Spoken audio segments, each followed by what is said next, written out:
quiser concluir também o restante da resposta a essa pergunta.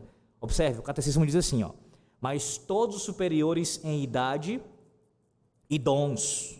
E aqui eu preciso fazer algumas explicações iniciais a respeito dessa fala aqui do catecismo. Primeiro eu quero destacar para os irmãos que existe uma igualdade essencial entre todos os seres humanos.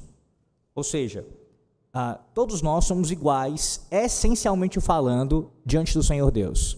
Por quais razões? Primeiro motivo, você pode remeter a sua mente lá a Gênesis capítulo 1, versículo 27, onde a Bíblia nos diz que todos nós fomos criados à imagem e semelhança do nosso Deus, nosso Criador. Não é que o macho, Adão, foi criado dessa forma e Eva ela era inferior a Adão. Mas, pastor, Eva não foi criada posteriormente a Adão e foi tirada da sua costela? Sim, mas assim como Adão foi criado à imagem e semelhança do Criador, Eva também. Então não existe aqui distinção na essência. Não há. Essencialmente, os dois são iguais. Tanto é que quando o texto fala sobre a criação do homem e da mulher, vai usar essa terminologia, vai dizer assim: os criou à sua imagem e semelhança, macho e fêmea os criou. Então, tanto o macho quanto a fêmea são expressão da imagem e semelhança do Senhor Deus. Segunda razão, porque não há distinção essencial. Essa já é suficiente, irmãos, porque desde a criação a gente percebe isso. Mas a segunda razão também, que vai corroborar também nesse sentido, de nós observarmos que são iguais, homem e mulher, o ser humano são iguais quanto à sua essência. O fato de que todos nós somos pecadores. Romanos 3:23 diz isso. Todos pecaram. Todos, sem exceção. Mesmo que a Eva, a mulher, a fêmea, tenha primeiramente ali comido do fruto proibido pelo Senhor Deus, todos pecaram. E mesmo que a ênfase de Romanos seja, especialmente no capítulo 5, na figura do cabeça federal, isto é, de Adão como representante da raça humana, todos pecaram. Então todos, sem exceção, são pecadores. Estão na mesma condição diante do Senhor Deus. E terceiro e último lugar, ligado especialmente a esse segundo ponto, todos são dependentes da graça do Senhor Deus. Todos. O homem não precisa mais, ou a mulher precisa mais da graça do que o outro. Não, todos são dependentes da graça do Senhor Deus. Logo, irmãos, não há aqui uma hierarquia de valor diante do Senhor Deus. Não há. Essencialmente, todos nós somos iguais. Eu quero que você tenha isso muito claro. Não apenas com relação a macho e fêmea, mas pensando também entre machos, macho e macho, e entre fêmea e fêmea. Todos nós somos iguais diante do Senhor Deus. Todavia, essa igualdade ontológica, pastor, o que significa isso? Que se refere a esse termo ontológico? Significa ao ser. Por isso que eu falei da questão da essência. Essa igualdade ontológica, ela não elimina distinções funcionais. E aí eu quero que você tenha isso em mente também. Não apenas distinções funcionais entre macho e fêmea, mas dentro da própria humanidade como um todo, entre macho e fêmea e fêmea. E como é que a gente consegue observar isso? Claro, através da revelação divina. Mas, mesmo antes de nós meditarmos no que diz lá Gênesis quanto à criação do homem e da mulher, a gente consegue observar isso, esse padrão de distinção funcional no próprio Deus, que é trino. Há uma igualdade ontológica no ser de Deus. Pai, Filho e Espírito Santo são iguais quanto à sua essência. Todas as pessoas da Santíssima Trindade são Deus, iguais em poder, em domínio, iguais em santidade, iguais em tudo, todos os atributos. Contudo, há uma distinção de pessoas e funções redentivas, o que fornece para nós, meus irmãos, a base, o fundamento aqui, para nós enxergarmos também na humanidade unidade com diversidade. Unidade com diversidade. Observe que lembre que você já ouviu falar sobre isso.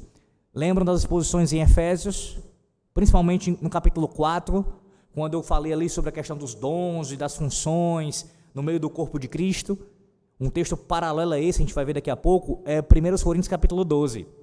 Dentro da igreja de Cristo, pensando no povo de Deus, nós conseguimos observar esse padrão também, que vem desde quando? Isso é uma expressão do próprio Deus, do seu ser. No caso aqui, de como as coisas assim são, essa é a linguagem teológica, na economia da Trindade. Como assim, pastor? Como a Santíssima Trindade desempenha as suas funções, existe distinção quanto a isso, no desempenho das funções, e aqui pensando ainda mais quanto à questão da obra da salvação. Então, quando nós falamos sobre superiores em dons, aqui, pensando no que o catecismo fala, estamos falando de uma ordem funcional, não de uma dignidade intrínseca, mas distinção funcional. Superiores em dons quanto a essa questão funcional. Segundo aspecto que eu quero também ressaltar, para trabalhar essa questão dos dons aqui para os irmãos, é o texto que eu mencionei de 1 Coríntios, peço que você abra aí, 1 Coríntios, capítulo 12. 1 aos Coríntios 12. E eu peço que você faça a leitura do versículo 4 ao versículo 7. Antes de fazer a leitura, o que você tem em mente? Que vai nortear nosso ponto agora. Que os dons, eles são concessões soberanas do Senhor Deus. O Senhor Deus soberanamente concede dons assim às pessoas. Veja, 1 Coríntios 12, do 4 ao 7.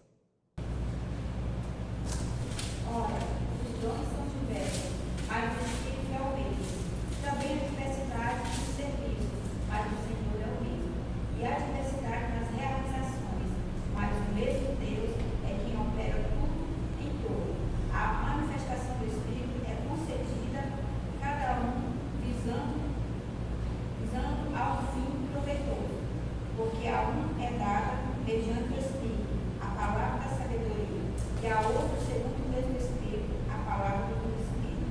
A outra, o mesmo Espírito, a fé, e a outra, no mesmo Espírito, dom de curar. A outra, operação de milagres. A outra, profecia. A outra, discernimento de espíritos. A uma, variedade de línguas, e a outra, capacidade para interpretá-las. Mas um só é o mesmo Espírito realiza todas estas coisas, distribuindo-as como lhe apraz, a cada um individualmente. Veja, há diversidade de dons, mas o Espírito é o mesmo. Como eu disse, é o mesmo ensino apostólico, né, do próprio Paulo aqui, lá de Efésios capítulo 4. Um só Deus, há um só Espírito, e ele distribui de forma diversa os dons, expressando aqui, assim como acontece na Santíssima Trindade, em questões funcionais. Capítulo 12 ainda, eu quero que você observe o versículo 18. Versículo 18, veja aí, ó. Mas Deus dispôs os membros, colocando cada um deles no corpo como lhe aprouve. Veja a figura que é usada, a imagem que é usada para se referir à igreja de Cristo. Uma das imagens é de um corpo. Um corpo, como nós temos. E num corpo você tem vários membros. Você tem cada parte funcionando de uma maneira diferente, com um objetivo específico. Isso significa que um seja essencialmente melhor ou superior ao outro? Não. Mas funcionalmente, cada um tem o seu objetivo de estar ali servindo. Então veja, a distribuição de dons é soberana e intencional. Deus, como soberano que é, ele faz como lhe apraz, como lhe agrada. E ele faz sim, intencionalmente, concedendo dons para uns de uma forma e outros dons para outros. Alguns recebem dons de ensino, outros de governo, outros de serviço. Irmãos, essa variedade de dons, ela não é acidental, ela é estrutural. O corpo ele só funciona porque há distinção de funções. Logo, aqui no catecismo, superior em dons refere-se àquele que recebeu de Deus capacidades que o habilitam a liderar, orientar ou governar. Pensando aqui sempre, o propósito é último e principal a glória de Deus, mas também pensando no funcionamento melhor do corpo. O Senhor Deus faz com essa intenção, no funcionamento melhor do corpo aqui. Terceiro aspecto, ainda com relação aos dons, há a ideia aqui também de superioridade, e falando dos dons, ligada ao ofício. Vá lá para 1 Timóteo, capítulo 5. 1 Timóteo, capítulo 5, pode ler o versículo 17.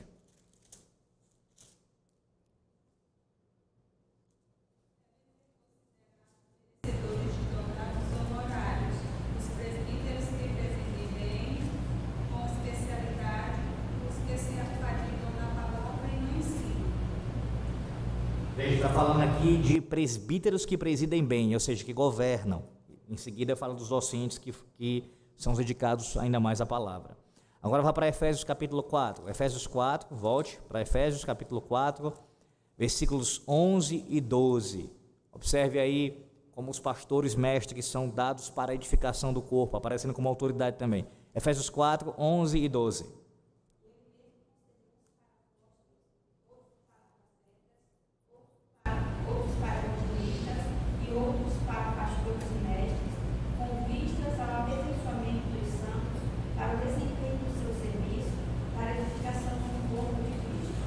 E agora Romanos 13, versículo 4. Romanos 13, 4. Os governantes civis como ministros de Deus. Romanos 13, 4.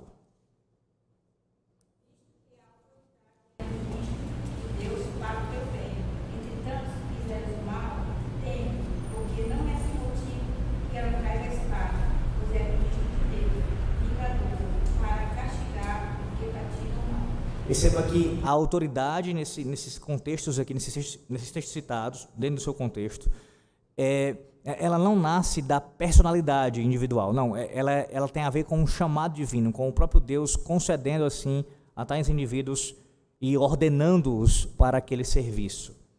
Então, a superioridade mencionada no catecismo está ligada assim, como ele vai mencionar logo depois também, mediada aqui pelo ofício. O indivíduo não é superior em si mesmo, ele exerce uma função superior na ordem institucional. Vou aprofundar isso agora, mas já tenha isso em mente também. Irmãos, um líder não é superior essencialmente aos seus liderados. Isso se refere aos pastores, aos governantes, aos pais para com seus filhos. Nós somos essencialmente iguais diante do Senhor Deus. A diferença está em função. Capacidade e responsabilidade. Vá para Lucas 12, versículo 48.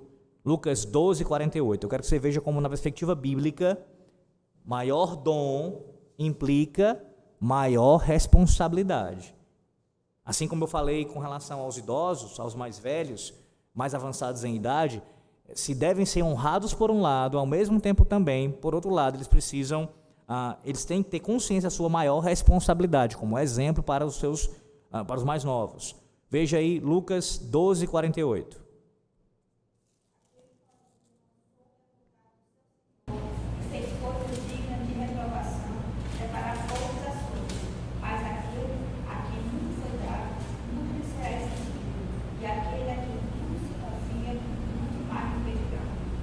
Note aí, há um princípio aqui. A quem muito foi dado, muito será requerido. Quem mais recebe do Senhor Deus, seja o que for, pensando aqui em questão financeira, ou em dons mesmo, ou em alguma outra capacidade, enfim, o que a pessoa tiver como maior de benefícios, que ela pode, com esses recursos, ter uma vida ainda mais condizente com a revelação divina, quem recebe mais é mais cobrado pelo Senhor. Então, a quem muito foi dado, muito será requerido. Isso mostra, irmãos, que superioridade funcional não é um privilégio autônomo, mas tem a ver com um encargo solene. Quem possui dons de liderança, sabedoria ou governo, carrega um peso maior diante do Senhor Deus. Olha lá para Tiago 3:1, Tiago 3:1, texto bastante conhecido, recentemente meditamos nele, numa leitura sequenciada aqui do Novo Testamento. Tiago 3:1, observe como a honra devida ao ofício caminha junto com a responsabilidade severa do exercício correto desse ofício. As duas coisas, honra devida ao ofício, mas ao mesmo tempo também a responsabilidade severa de quem exerce o ofício. Tiago 3:1.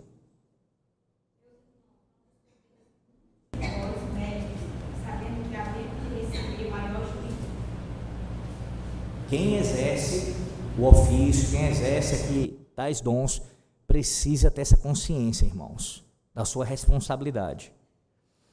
Quinto, veja agora a ordem como um reflexo da sabedoria divina. Volta lá para 1 Coríntios. 1 Coríntios, capítulo 14. 1 Coríntios, capítulo 14, versículo de número 33. É um texto também, que o contexto maior desse texto aqui está falando de culto, adoração ao Senhor, de como o culto deve ser ordeiro. Mas o princípio aqui que se aplica ao culto se aplica a tudo, irmãos. A tudo na vida, na própria criação do Senhor Deus. Veja, pode ler, versículo 33. Deus não é de confusão, e sim de paz. Pronto, só até aí. Porque Deus não é Deus de confusão, e sim de paz. A ideia é, Deus é um Deus de ordem. De ordem. Esses dias, essa semana agora, na última terça, eu fui perguntado por uma criança, me perguntaram, né? Uma criança me perguntou numa aula, por que é que Deus criou o mundo em 6 dias e descansou no 7º, se ele poderia ter feito tudo num só ato, de uma vez só. E uma das razões, meus irmãos, passa por isso, tem a ver com isso. Lembra que a razão principal é porque Deus, assim o fazendo, isso trouxe maior glória ao seu nome, demonstrando o seu poder e toda sua obra. Mas passa também pelo fato de que quando Deus cria todas as coisas em 6 dias, Ele nos dá um padrão aqui. E um dos princípios aqui relacionados a esse padrão tem a ver com ordem, das coisas serem feitas de maneira ordeira, passo a passo, sem pular etapas. Claro que quando assim aprova o Senhor, como o próprio Cristo fez, milagres de forma instantânea, num ato só, Ele pode fazer isso. Mas, via de regra, é assim que as coisas têm que andar. Para nós que somos humanos, nós temos que fazer as coisas de maneira ordeira. E não apenas ordeira com relação a passo, mas principalmente, eu quero destacar isso, é que cada coisa tem que ser colocada no seu devido lugar. Tem que ser feita, tem que ser colocado aquilo naquele lugar, com aquele propósito específico para aquilo ser bem executado. Então, ordem nesse sentido, de cada coisa funcionando como assim ela deve ser. Deus nos dá um padrão. Aqui, 1 Coríntios capítulo 14, Paulo lembra esse princípio aqui e aplica a questão da ordem no culto. Então veja, é esse princípio de Deus ser um Deus ordeiro aplicado ao culto. Mas isso é aplicado não apenas ao culto, deve ser aplicado ao trabalho, à família, à vida, irmãos. Ordem deve permear a nossa sociedade como um todo. Sociedade, família, igreja, elas em suas estruturas refletem esse princípio aqui que o próprio Deus estabeleceu. Imagine comigo, se todos tivessem exatamente o mesmo papel, não haveria o quê? Essa estrutura. A liderança, irmãos, não surge de um caos social, mas da disposição providencial de dons. Então, sendo assim, reconhecer superiores em dons é reconhecer, primeiro, que Deus concede capacidades diferenciadas. Segundo, Deus estabelece papéis diferenciados. Terceiro, Deus exige que esses papéis sejam respeitados. Sexto lugar, honra proporcional à função. O quinto mandamento ele exige honra proporcionada à posição. Honrar alguém superior, irmãos, em dons, significa pelo menos 3 coisas. Primeiro, reconhecer sua autoridade legítima. Segundo, valorizar a sua capacidade concedida por Deus. E terceiro, submeter-se à sua liderança dentro dos limites da palavra de Deus. Essa honra, por si só, ela não configura idolatria, nem exaltação pessoal. É reconhecimento da autoridade divina. É bem verdade que por causa da queda, do pecado, o que acontece? Há uma distorção. Seja no extremo de desonrar aqueles que Deus colocou com dons, capacidades e em posição superior, ou o outro extremo que é o quê? Idolatrar. Você enxerga alguém superior em dons, em capacidades, uma pessoa que tem dons assim excelentes, e aí o seu coração pecaminoso tende a ir para um dos 2 extremos. Alguns vão no caminho da idolatria, mas a honra por si só não é pecaminosa. O reconhecimento disso, o tratamento devido, não é pecaminoso. Próximo ponto ainda, 7º lugar, e aqui para nos nortear em termos práticos ainda mais. Eu quero que você enxergue os limites e o equilíbrio que devem existir. A distinção funcional nunca deve se degenerar em, primeiro, orgulho no superior. Aqueles que exercem dons superiores ou estão numa função, uma posição superior ao seu próximo, não podem se orgulhar disso. E essa é a inclinação do nosso coração pecaminoso, irmãos. Mesmo um pai, uma mãe dentro do lar, pode, por causa disso, desse orgulho, acabar, por causa da sua posição, não sabendo lidar com ela corretamente, ter algum tipo de orgulho no exercício dela. Ou então pensando também em pastores, em governantes e autoridades de forma geral. Se orgulhar por causa da posição e dos dons que recebeu. Isso é pecado. Porque o orgulho é pecado. Pecado contra o Senhor Deus. Se nós recebemos tais dons e tais posições, é porque o Senhor, como eu já mencionei, nos concedeu soberana e graciosamente. Nós não merecemos. Nós não merecemos. Quem exerce tal função deve se colocar, como eu ainda vou trabalhar um pouco mais à frente, na posição de servo, de servir, e não do contrário, de ser servido. Segundo, e aqui pensando em quem está na condição inferior, servilismo, ou seja, a pessoa que serve cegamente à autoridade, ao superior, sem enxergar seus erros, seus defeitos, seus pecados, e submetendo a tudo que for ordenado, até mesmo aquilo que vai contra a palavra de Deus. Esse é o limite, irmãos, é o que a palavra de Deus diz. Lembra de Atos dos Apóstolos? Um dos textos que mais claramente ensina, está lá em Atos dos Apóstolos, quando diz que importa obedecer a Deus do que aos homens. Qual é o princípio aqui? Quando alguma ordenança humana, alguma ação humana qualquer, ela é contraposta aos mandamentos de Deus, ela vai contra a palavra de Deus, nós temos que nos posicionar contrariamente à ordenança humana. Mesmo que seja de alguém que nós amamos, respeitamos, que tratamos como crentes, até pessoas que a gente tem como uma autoestima, ainda assim, se tal ordem vai contra a palavra de Deus, temos que desobedecer. Temos que desobedecer. Praticar, o que eu ainda pretendo trabalhar em outro estudo, a desobediência, que nesse caso essa desobediência é legítima, porque não é desobediência a Deus, é desobediência a uma ordem contra Deus. É bem diferente. É bem diferente. O único que nós somos chamados a obedecer em tudo, e não há exceção aqui, não há, existe uma exceção à regra, não há, é ao Senhor Deus. Tudo que Ele diz, tudo que Ele ordena deve ser cumprido. Os demais, as superioridades humanas, as autoridades humanas, podem sim ser desobedecidas quando assim forem contra Deus. Terceiro, e aqui pensando também mais uma vez em quem está exercendo o dom ou ofício, o autoritarismo. Esse também é um pecado grave e é muito praticado no contexto eclesiástico. Na verdade, em todas as três esferas, familiar, eclesiástico e civil. Pensando na primeira, no contexto da família, os pais, porque são autoridade, são superiores aos seus filhos, não podem ser autoritários com seus filhos. Um exemplo que eu já mencionei é você dar uma ordem que vai contra a palavra de Deus. Esse é o mais claro exemplo. O mais claro exemplo. Mas não apenas é possível ser autoritário dando uma ordem contrária à palavra de Deus. É possível também sermos autoritários com nossos filhos, ainda que nós não estejamos dando uma ordem diretamente contrária, mas a forma como tratamos os filhos, assim, abusando da autoridade para com eles.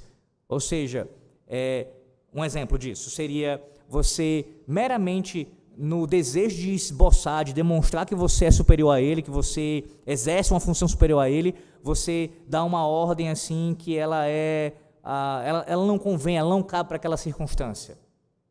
Entenda uma coisa. É claro que pais podem e devem assim colocar regras e limites dentro do seu lar, isso flui da palavra de Deus.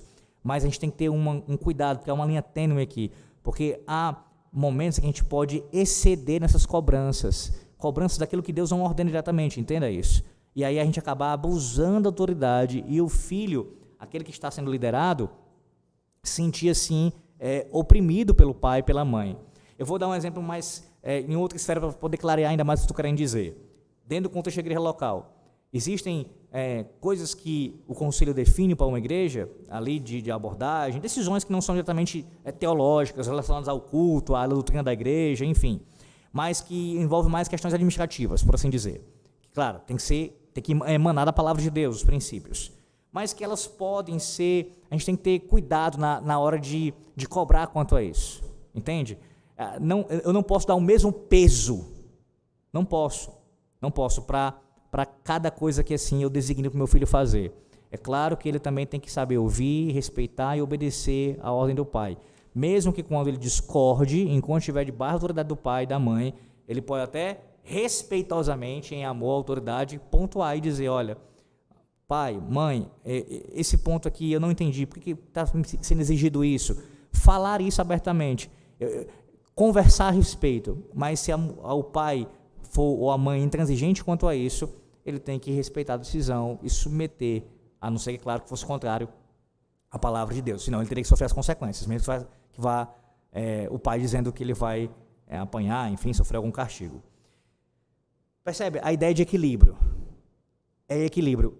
O pai e a mãe, e aqui pensando o pastor, o conselho, o governante, não usar a autoridade para começar a fazer várias regras, várias coisas que vão sufocando, deixando a pessoa ainda mais limitada naquela ação dela aí de sua vida com relação às suas decisões, seu ambiente familiar, seu ambiente eclesiástico, como ela vive, e ao mesmo tempo também o liderado entender que existem coisas que, por mais que ele discorde, contando contra a palavra de Deus, é claro, ele também precisa entender esse lado da liderança.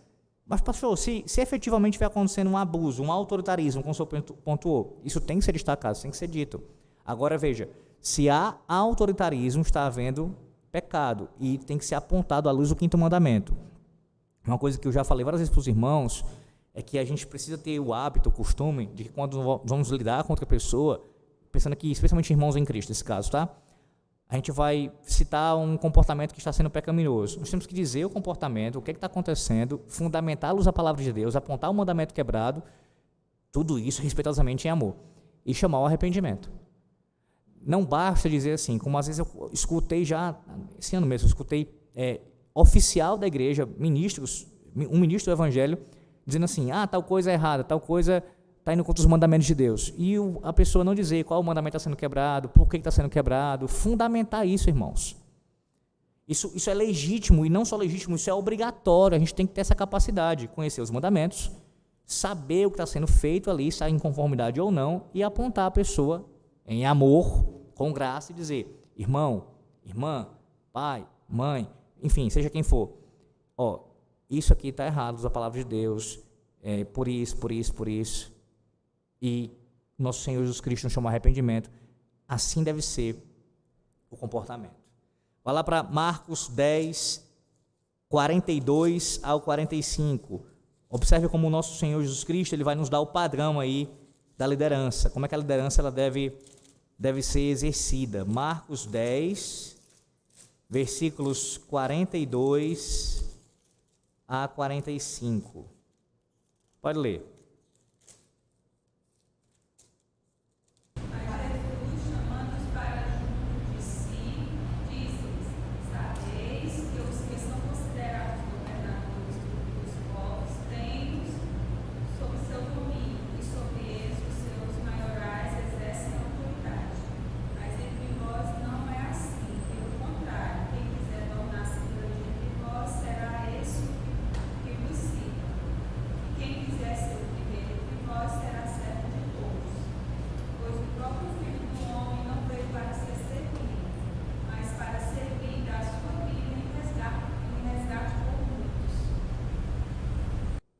Essa base aqui, esse fundamento, irmãos, é tão importante. Se você compreende liderança nesses termos que o próprio Cristo coloca, não apenas o seu ensino que sai da sua boca santa, mas também com a sua vida, olhando para a vida de Cristo, isso nos molda.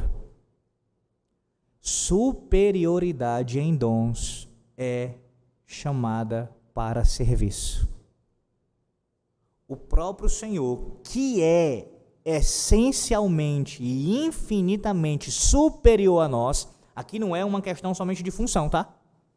Você, como pai e mãe, é superior aos seus filhos na função. Essencialmente, você é igual a ele.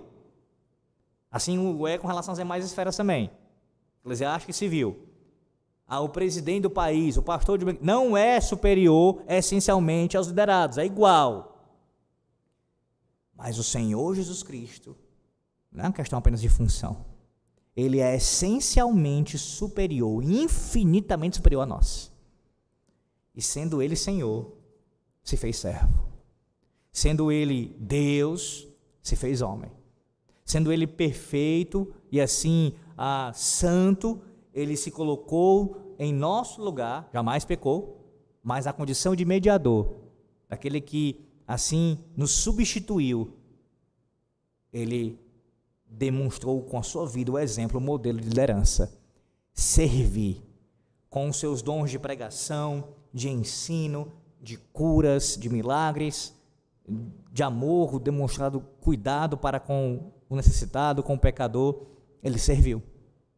Ele serviu. Então, se nós olharmos para o modelo de liderança de Cristo, que não envolve apenas as palavras, mas a sua vida, como eu falei, nós teremos a nossa liderança moldada pelo Senhor Deus também. Esse é o propósito. Veja, nós somos criados por Deus para a sua glória. E o que passa, por isso, nós sermos moldados à imagem e semelhança de Cristo Jesus. Servirmos como o nosso Senhor serviu.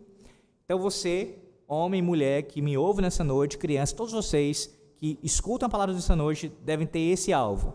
Como é que eu vou exercer como é que eu vou viver a minha vida como um todo? E pensando também em liderança, como Cristo. Como Cristo. Conclusão desse ponto, para a gente poder ir para a parte final da resposta. Superiores em dons, irmãos, designa aqueles que, por distribuição soberana de capacidades e por designação providencial de ofício, ocupam posição de liderança ou precedência na ordem criada. Pensando aqui nos idosos, nos mais velhos, não é? Precedência na ordem criada ou então posição de liderança. Essa superioridade não é essência, ou de essência, mas de função, não é de valor intrínseco, mas de responsabilidade, não é autônoma, mas é delegada, não é absoluta, mas limitada pela autoridade suprema de Deus. Assim, ao honrar os superiores em dons, obedecemos ao princípio do 5º mandamento, reconhecendo que a diversidade de capacidades e funções faz parte da sábia arquitetura moral estabelecida pelo Senhor. E aí eu quero que você veja aí na resposta à pergunta 124, essa parte final, ó. E especialmente todos aqueles que, por ordenança de Deus, têm autoridade sobre nós, seja na família, na igreja ou no Estado. Eu já citei 1 Timóteo 5:17, vá para Hebreus 13:17. Hebreus 13:17, apenas algumas considerações finais aqui sobre a parte eclesiástica e civil. Então, Hebreus 13:17, para você ver aí como a Bíblia ordena a submissão e o respeito, a honra à autoridade eclesiástica. Hebreus 13:17.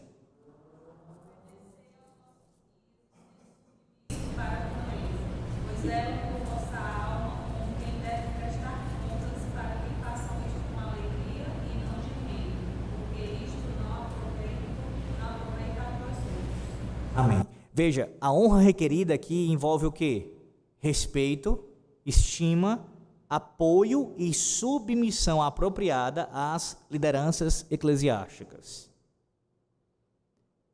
Outro texto, 1 de Pedro 2, versículos 13 a 17. Esse bloco aí fala da nossa honra devida, nós temos que, assim, respeitar e submeter à autoridade humana, civil. 1 de Pedro 2, do 13 ao 17.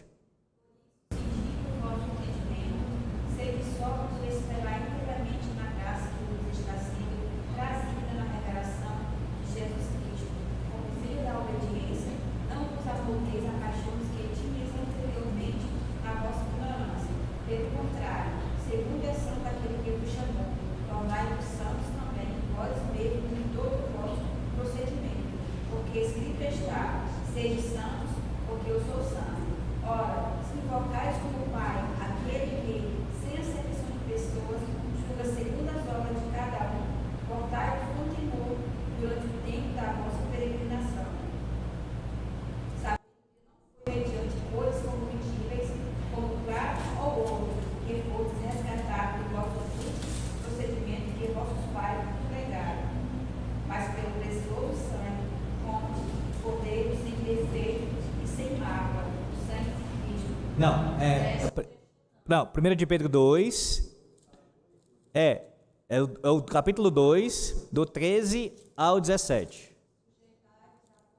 Instituição humana por causa do Senhor, quer seja o rei como soberano, quer as autoridades como enviadas por ele, tanto para castigo dos malfeitores, como para louvor dos que praticam o bem. Porque assim é a vontade de Deus, e pela prática do bem, façais emudecer a ignorância dos insensatos, como livres pessoas, não usando todavia a liberdade por pretexto da malícia, mas vivendo como servos de Deus.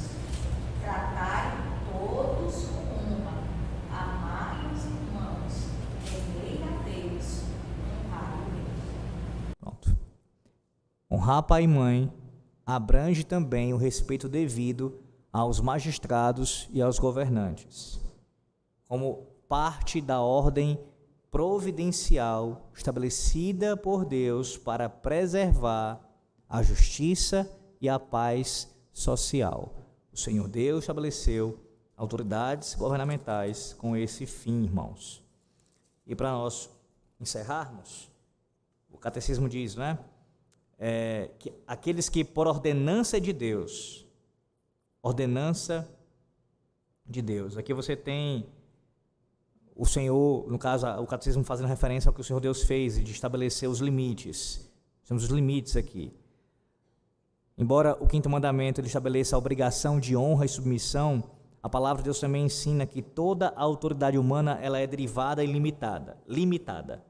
Quando há conflito direto com a vontade revelada de Deus, aplica-se o princípio declarado, como eu mencionei também, em Atos dos Apóstolos, capítulo 5, versículo 29. Antes importa obedecer a Deus do que aos homens. Portanto, a honra não é obediência cega, mas submissão consciente dentro dos limites da lei divina. Ordenança aqui, citando o comentário do Johannes Gerhard dos Vos, ele diz assim, essa pergunta do catecismo, ordenança de Deus, significa as determinações de Deus quanto ao exercício de autoridade. Assim, por exemplo, é ordenança de Deus que a igreja seja governada por ministros e presbíteros escolhidos pelo povo, mas que recebem a sua autoridade de Cristo. Então, o exercício da liderança, os pais, os presbíteros e os governantes, é nos limites das ordenanças de Deus. O Senhor Deus os colocou lá para exercer, então vem do Senhor essa ordenança, e eles devem governar de acordo com o Senhor Deus. Eu acho que já falei isso para os irmãos, toda reunião do conselho da igreja, ela começa com o quê? Com a leitura da palavra de Deus, além também de rogar ao Senhor sua bênção. Isso é uma evidência, uma demonstração de que é Deus quem governa a igreja, Cristo é o cabeça da igreja. E até em atos como esse, que para muitas pessoas pode soar como simples, mas é importante, porque qualquer decisão, ainda que ela seja errada, veja, não deveria acontecer, infelizmente se acontecer é pecado, a gente pode não contra a palavra de Deus, mas a intenção, o objetivo tem que ser claro, a gente tem que fazer de tudo para poder governar conforme Cristo ordena. Se falharmos, porque somos pecadores, infelizmente isso pode acontecer, cometer erros, mas jamais passa pela cabeça do líder de que ele vai governar conforme o seu desejo pessoal, conforme o seu prazer, conforme ele quer. Ele não pode jamais pensar isso. É o caminho da derrocada. Ele nutrir isso no seu coração. Eu sou tão bom líder, eu sou tão maior, tão superior, que eu vou governar conforme o que eu acho aqui mais sabe. Não, ele sempre tem que recorrer às ordenanças divinas. O que Deus fala sobre esse assunto, na sua palavra? Como é que eu posso aplicar um princípio bíblico a essa circunstância aqui? Sempre assim. O pai, a mãe, os presbíteros e os governantes. Sim, irmãos, essa é a razão, uma delas pelo menos, porque é que as famílias, igrejas e cidades e países andam tão mal. Não observar o que Deus ordena em sua palavra. Afastar-se da revelação divina é viver como que um cego nesse mundo. Não tem orientação, claro que tem pessoas cegas que conseguem viver a despeito da sua deficiência, mas pensando aqui alguém numa cegueira muito pior do que não ter a sua capacidade de enxergar, de ver aqui com seus olhos físicos. A cegueira é espiritual. Não tem orientação, não sabe por onde ir, caminha para o abismo, porque não tem a luz de Cristo sobre a sua vida. É necessário, é importantíssimo. Sem ela é impossível nos nortearmos. Vamos orar ao Senhor nosso Deus e assim encerrarmos o estudo. Em seguida, nos reunirmos para orar também. Oremos. Senhor nosso Deus, te louvamos por tua palavra, Senhor. Te louvamos porque o Senhor falou conosco, nos ensinou mais uma vez sobre o 5º mandamento. A entendermos a definição correta, bíblica e teológica desse mandamento, desse significado dos pais aqui, que o Senhor assim concedeu na revelação do Senhor e usando os teus servos para nos ajudar a compreender o significado. Obrigado, ó Deus, obrigado porque essa instrução nos norteia, nos orienta a como lidarmos, tanto na posição de superiores, como de inferiores, como também entre os nossos iguais. Que o Senhor conceda a nós também a capacidade de observarmos na prática isso. Aos homens e mulheres que são pais aqui, Senhor, a nós, de nossa igreja local, que estão aqui presentes e também não puderam vir. Que o Senhor conceda graça, conceda sabedoria, conceda pelo Teu Santo Espírito, ó Deus, a capacidade para nós desempenharmos um bom papel, um papel fiel ao Senhor, às Tuas santas ordenanças de como governar nossa casa. Que possamos ser exemplo aos nossos filhos, liderá-los com amor, com respeito pelas suas vidas e ao mesmo tempo, ó Deus, também exercendo a autoridade que o Senhor Deus assim nos colocou para nós exercermos, mas nos limites que o Senhor também estabeleceu. Te peço também, ó Deus, nossos filhos e os liderados de forma geral, os membros da igreja com relação ao conselho e todos nós como cidadãos desse país, possamos também exercer para com nossos superiores, assim, respeito, honra, consideração, estima, apoio, orar por eles, ajudá-los, ó Deus. Que os filhos façam assim para com seus pais, que os membros da igreja façam assim para com seus presbíteros, para com suas autoridades eclesiásticas e também nós todos com relação aos nossos governantes. Que oremos, ó Deus, pelo bom governo deles. Aqueles que não são convertidos, pela conversão deles. E mesmo que não sejam convertidos, mas pelo menos que haja paz e segurança nesse país, ó Deus, que isso, pela Tua providência, possa acontecer, a despeito dos maus governantes que nós temos. Assim também, ó Deus, pedimos pela reunião de oração que ocorrerá agora. Rogamos ao Senhor que abençoe as mulheres que orarão aqui dentro, os homens ali fora, que o Senhor possa nutrir essa comunhão entre nós e que a gente possa, ó Deus, na dependência do Senhor, orar ao Teu nome e descansar em Tua providência. Também depois te pedimos que nos leve em paz e em segurança nossos lares e que nós possamos, ó Deus, descansar mais tarde e assim te servir amanhã, cada um em nossas vocações. Oramos a Ti, em o nome do nosso Redentor, o Senhor Jesus Cristo. Amém.